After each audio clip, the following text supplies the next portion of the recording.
Ustedes me han puesto a hablar y me han traído una novela mía que precisamente es un libro de narrativa mía que más quiero, porque fue la primera novela y porque tuvo una historia muy peculiar. Salió mocha, salió cortada, después con los años ha recuperado su paginación completa. Y esta es la edición que han puesto aquí, la edición más reciente en Cuba, ya con todo lo que en un momento dado, por necesidades del tiempo y de la vida como iba, yo lo había extirpado, se lo volví a poner. Siempre la muerte es un paso breve. Una novela de iniciación. Pero yo no quiero hablarle de mí ni de mis novelas. A mí me parece, no sé, las dificultades que tenemos son muchas.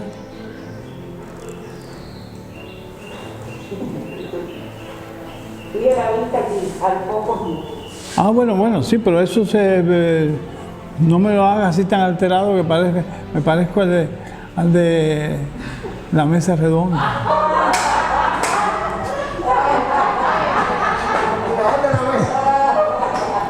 Por favor, no me obligues a actuar, ¿no? Que eso me busque a mí, no yo a él. Entonces, esta novela tenía de momento mucha más aceptación fuera que adentro. Era como la medicina, se toma porque hay que tomarla, pero no te gusta, ¿no? Y con el tiempo se ha rescatado. Cuando me dieron el Premio Nacional de Literatura, digo, quizás me puedan perdonar este pecado de juventud. Y saqué Siempre la muerte, su paso breve. Y yo les decía a ustedes que yo no quiero aprovechar esta ocasión para hablar solamente de mí, ni para hacer como los profesores con el dedito parado y la regla, que hay que leer. Pero estoy notando que por muchas razones, por hábitos, porque no hay una buena publicidad, y por eso, por la falta de publicidad, es que estoy editando la revista La Siempre Viva, que es una revista literaria para provocar el interés sobre algunos géneros mal leídos, muy en particular el ensayo. Creo que es un país que propone un país que se propone un cambio y un enriquecimiento. Debería leer mucho más ensayística. No es que no lea la novela, la poesía, etcétera, que son géneros fundamentales, pero la ensayística para comprendernos, para saber de dónde somos y a dónde nos dirigimos y hasta dónde hemos llegado, ¿no? Constantemente hacerse esas preguntas. Y yo esta mañana noté, de las últimas lecturas que he hecho, porque a veces no tengo mucho tiempo, pero siempre leer es un poco enriquecer la vida. De las últimas fui anotando algunos libros que me han parecido importantes y que propondría al lector. Me parece que es mejor esto que empezar a indilgarles a ustedes obligadamente páginas mías, ¿no? Por ejemplo, la ensayística sobre el siglo XIX. Nuestro siglo XIX realmente fue donde fraguó la nacionalidad cubana. A partir del XIX y de las guerras de independencia que ocurrieron naturalmente en el XIX, somos personas, somos cubanos. Y estamos en este batallar de defender el país, que es defender la vida nuestra y de nuestros compañeros, de nuestros hijos, etc. Y yo quiero insistir en la necesidad de leer la ensayística que nos precede y que marca un conocimiento. No quiero obligar a la gente a que lea aquellas cosas que son divertidas o entretenidas, pero que no siempre son de siembra, de enriquecimiento de la individualidad y del colectivo. Y decidí buscar aquellos que he leído recientemente, porque toda la vida he sido editor, y que me parecieron importantes para proponerlo. Es la línea que sigo con la revista La Siempre Viva. Por ejemplo, un epistolario de Julián del Casal, gran poeta, un bohemio, un enloquecido de la poesía, un hombre que ocupa un interregno muy interesante en la trayectoria de la cultura cubana, un soñador. Y ha salido por ediciones UH un epistolario de él, donde además se nos presenta en sus buenas y en sus malas. Se nos presenta con sus problemas de época, con sus problemas de persona y con su ansiedad de creador. Es un trabajo muy serio que hizo el especialista Leonardo Sarría, profesor universitario. Ha hecho un estudio pormenorizado que, además de darte el gusto por leer las cartas, tiene un panorama importantísimo del siglo XIX que, recuérdenlo siempre, ha sido el siglo que nos dio una definición mejor, como hablaba Lezama, ¿no? Y hay otra antología de correspondencia, en este caso del otro gran poeta del XIX, José Jacinto Milanés. Milanés es una piedra de choque, imprescindible. No podemos hablar de la cultura cubana sin hablar de José Jacinto Milanés. Este sí loco. Llegó a la locura, llegó al desatino, pero dejó una obra extraordinaria. Y hay alguien como la doctora Cira Romero, que ha estudiado muy bien al personaje, su trayectoria y su correspondencia privada, y la ha reunido para la editorial Matanzas. Matanzas está despuntando como una de las editoriales más sólidas del país. Es interesante. Se está desplazando el interés ya no solamente en la ciudad de La Habana, la capital, sino también en casas editoriales como la editorial Matanzas. A mí me parece muy importante que tengamos en cuenta la ensayística en la literatura cubana, aquella que nos dice cómo somos, porque nos dice cómo fuimos siendo, cómo fuimos cambiando en nuestras luchas, ¿no? Hay un trabajo que me ha parecido realmente extraordinario, que se llama Con un himno en la garganta. Esto que parecería un verso, y es un verso, es el título que le pusieron los organizadores a un gran libro, una gran investigación sobre el asesinato de los estudiantes de medicina. Y en estos días estamos estrenando una película sobre esto, que además está muy bien hecha. Y este es un libro documentadísimo. Un libro donde los que estuvieron vivos y participantes en ese trance difícil hablan, se expresan, argumentan.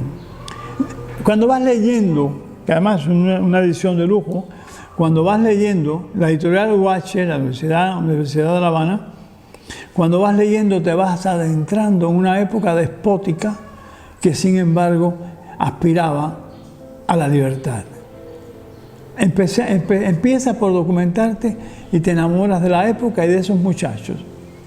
Esos muchachos con una contingencia aparentemente sin sentido los lleva a la muerte. Es el ejercicio de la dictadura, el ejercicio del odio. Y todo aquel que odia teme. Piensen siempre que el que odia algo con esa fe le tiene miedo a esa realidad. Ellos temían a la opinión de los jóvenes estudiantes. Y fueron enredando la pita para asesinarlos. Hay otra investigación interesante hecha por el académico Roberto Méndez sobre Plácido. En estos días hablamos mucho de razas, hablamos mucho de discriminación. Yo tengo trabajos como una edición nueva, anotada, sobre Cecilia Valdés. Está la novela plena, como fue escrita la primera vez, no con los añadidos, las torceduras que le fueron añadiendo, no. La novela que escribió Villaverde y un análisis de su momento, de su época, anotadísimo, con cerca de 400 notas, notas documentadas. No es la simple nota, también hay notas breves, pero la simple nota no, es para que aquel que lee la novela ahora, ya, aunque recordemos tanto la zarzuela de Gonzalo Roig y todo esto, que es preciosa como música, tengamos una visión un poco más realista, una visión cercana a cómo fueron realmente aquellos años terribles. Esto no estaba en la lista y me apena hablar de mí mismo, pero trabajar esto fue para nosotros dos, para Cira y para mí, es como un reencuentro con la historia. Y hay algunos libros que me han parecido importantes y leídos en estos días, como la versión, el guión de una obra de teatro que fue conmocionante en Cuba y fuera de Cuba, 10 millones. No sé si ustedes fueron al teatro para ver esta obra. Pues este guión de Celdrán, el autor y director de la obra, es realmente una revisión de algunas cosas, unos aspectos de la cultura inmediata que hemos vivido, lo que estamos ahora aquí. La zafra de los 10 millones, las circunstancias de aquel momento. Pues me pareció, cuando la leí y cuando fui a verla, me pareció que estaba palpando algo que nace de la imaginación y de la cultura y de la creación teatral, etcétera, pero que al tocar con tanta fuerza la realidad nos educa a nosotros mismos. Y sigo hablando un poco más sobre obras que educan más que distraen, aunque el de la distracción y la diversión son muy importantes. Hay un libro que ha hecho la gran historiadora Carmen Barcia, que retoma una novela cubana, El Negrero, de Lino Novas Calvo. Novas Calvo fue un gran cuentista, un novelista, y su más importante novela es exactamente Pedro Blanco, El Negrero. Y en este momento que tanto se habla de raza, pero a veces al hablar de algunos temas se mencionan y se quedan como no tocados, no penetran, no se convierten en vivencia de la lectura. Pero esa novela no puede dejar de impactar al lector. Ha sido y es una de las grandes novelas de la literatura cubana, comparable a las novelas de Alejo Carpentier o al Paradiso de José Lezama Lima. Es una novela que reconstruye una época desde lo peor, desde el negrero, el hombre que compraba, robaba la vida humana en África y la convertía en esclavitud, la más feroz, la más despectiva esclavitud, y la convertía en dinero. Era la compraventa de seres humanos, reduciéndoles la existencia y el valor. Pedro Blanco, El Negrero, fue y es una gran novela, pero nadie esperaba que esta señora, Carmen Barcia, en la Biblioteca Nacional de Madrid, encontraría documentación realmente veraz, tanto que da grima.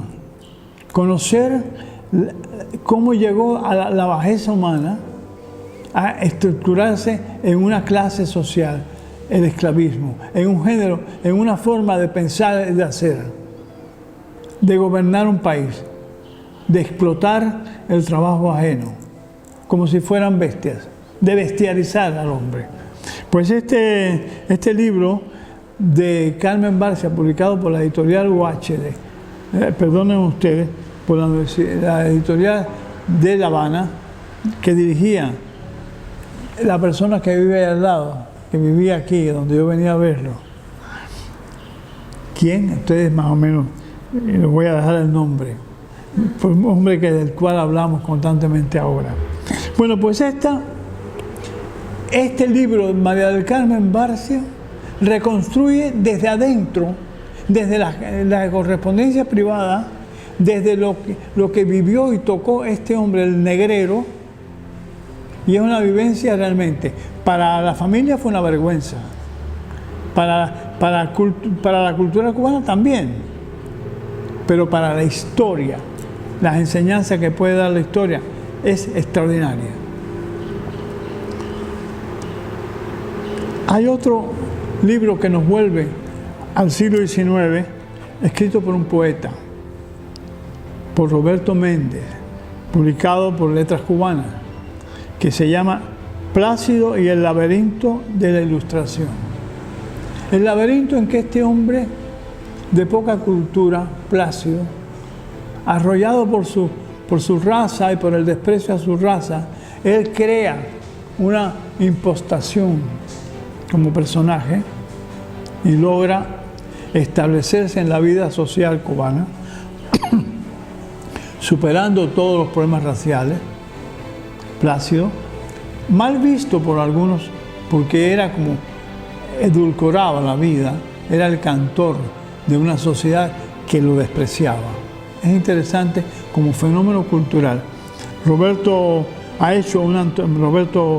Méndez ha hecho una antología y al mismo tiempo un análisis, renglón por renglón, de la obra de Plácido.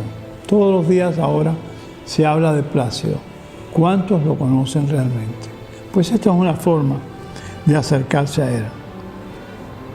Al fin llego aquí a un libro de poesía de mi querido amigo Sigfredo Ariel.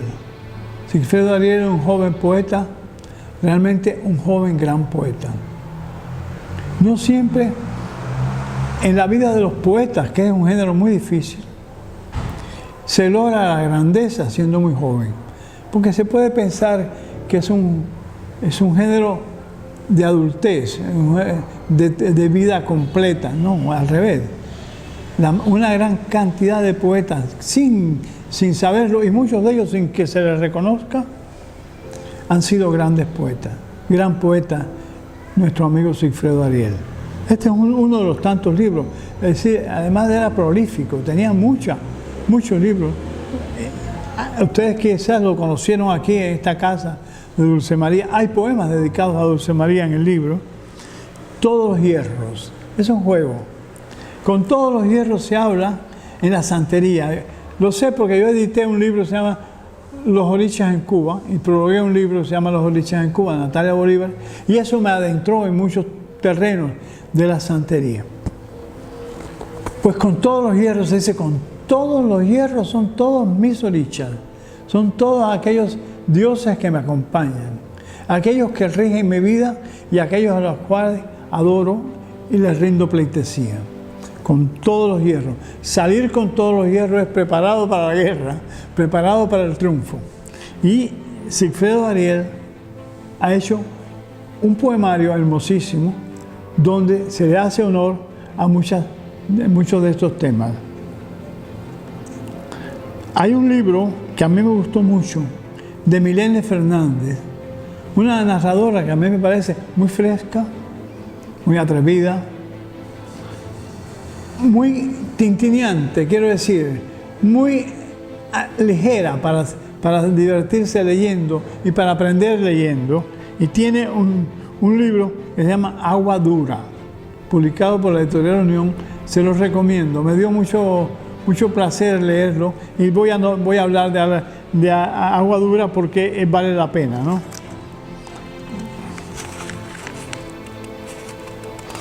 Vamos a ver, ¿qué tengo más? Otra poeta, que en este caso narradora, que me pareció cuando empecé a leerla, le hemos dedicado un espacio bastante regular en una revista, un número de nuestra revista que está en imprenta, Charo Guerra. Es interesante, Charo es una mujer tímida, pero cuando agarra la página puede ser de una riqueza, entrar en complejidades mucho más grandes de las que uno podría esperar. El título es Mientras llegan los gatos salvajes. Fue una sorpresa y una alegría leer este libro. Me lo regalé un fin de semana para porque para un escritor leer a otros escritores, en el caso mío, es un placer, por eso dirijo revistas literarias. Y por eso quiero dialogar con ellos. Cuando yo oigo decir, no me interesa, a mí me interesa muchísimo lo que están escribiendo mis contemporáneos. ¿Por dónde va la brújula de la literatura, la poesía? Yo tengo solamente un pequeño libro de poesía porque soy un poeta vergonzante. Pero no, es porque me ha ocupado muchísimo. El ensayismo me ha ocupado. La mayor parte de mis libros son 18. Son libros de ensayo. Hay otro libro que me interesó mucho y me sorprendió en muchos aspectos de narradores, de narraciones, que es Francisco López Sacha. Sacha es el hombre que más nos quiere a todos los escritores cubanos. Yo le digo, yo te voy a traer un libro que tenga muchos defectos. Tú vas a encontrarle dónde está el pedacito de virtud. ¿En dónde está el pedacito de ganar? Porque él siempre tiene una mirada amable para sus contemporáneos. Pues López Sacha escribió un libro de relatos que se llama El que va con la luz, publicado por Ediciones Matanza. Yo les digo a ustedes que busquen en estos momentos las ediciones de provincia. Hay sorpresas. Hay muchas sorpresas en las ediciones de provincia. Y las están haciendo muy cuidadas, y las están haciendo muy bien editadas. Y además ya casi todos estamos colocando libros allí por la alegría también del diálogo con la provincia y porque también es que cuidan mucho los libros. Y a uno le gusta ver su libro bien editado, bien cuidado, mimado. Eso lo hace Matanza. Pues él tiene este libro, El que va con la luz. Es el Sacha de siempre y es otro Sacha, con una capacidad de observación que anima su narrativa. Estamos llegando ya prácticamente al final de lo que había anotado. Les quiero decir que para mí estas ocasiones de hablar con la gente de literatura siempre ha sido grato, es una ocasión muy grata y además siempre voy con este tipo de actitudes de hacer referencia a aquellos que menos suenan. Yo soy un escritor que ya, mi primera novela, que es esta, cuenta 50 años. 50 años sobre las mismas costillas. Y he escrito muchos libros. Y he escrito libros de mucho tipo. Pero con los años me he dado cuenta que tengo más libros de ensayo. Porque necesito conocer la vida. ¿Sobre qué escribo? Sobre aquello que no conozco bien, que me obligo a investigar para conocerlo mejor. Este siempre ha sido uno de mis planteamientos autocríticos. Me parece que contar lo que ya me sale muy fácilmente, que no me obliga a hacer investigaciones. Yo soy de los escritores que me vas a ver en el Archivo Nacional. Aquí me vas a encontrar en la Biblioteca Nacional. Y allí no encuentro mucho a mis colegas, la verdad sea dicha. Encuentro más a los historiadores, etc. Y por ejemplo, para el libro sobre Cecilia dediqué como 3 o 4 años para poder dotar al lector de la información paralela que yo quería que tuviera para entender mejor el drama. Pues eso lo hago también con mi cultura general. Me planteo grandes metas. Esos son mis libros. Y se venden, y se compran y se leen. Eso, con lo cual siempre he estado muy sorprendido. La vida va deprisa, la vida está pidiendo una vorágine de convertir el tiempo en no sé qué, porque después se dan cuenta que perdieron el tiempo. Y uno tiene la necesidad de sentar la cabeza a pensar. Y a pensar sobre aquello que no siempre hemos pensado. Por eso leo ensayística tanta, la ejerzo y no olvido la novelística. Ya que estoy, y aquí me han contado, los compañeros vienen y hablan de su obra, Les voy a decir cuál es mi novela preferida. Esta. La primera. Porque es la novela sobre mi generación. La novela sobre cómo llegamos a la revolución de golpe. Nos sorprendió la revolución. No estábamos preparados. Y reaccionamos como reacciona el sorprendido. O rechaza o te entregas. Me entregué. Me entregué. Me sorprendo a veces que tenga tantos libros escritos. Yo soy posiblemente uno de los escritores cubanos más acariciados por las distinciones, etc. Pero no me engaño. Creo que ha sido porque hay alguien allí, en este caso multiplicado, que también tenía las mismas preguntas mías. Las preguntas que yo busco cómo responder. Muchas gracias.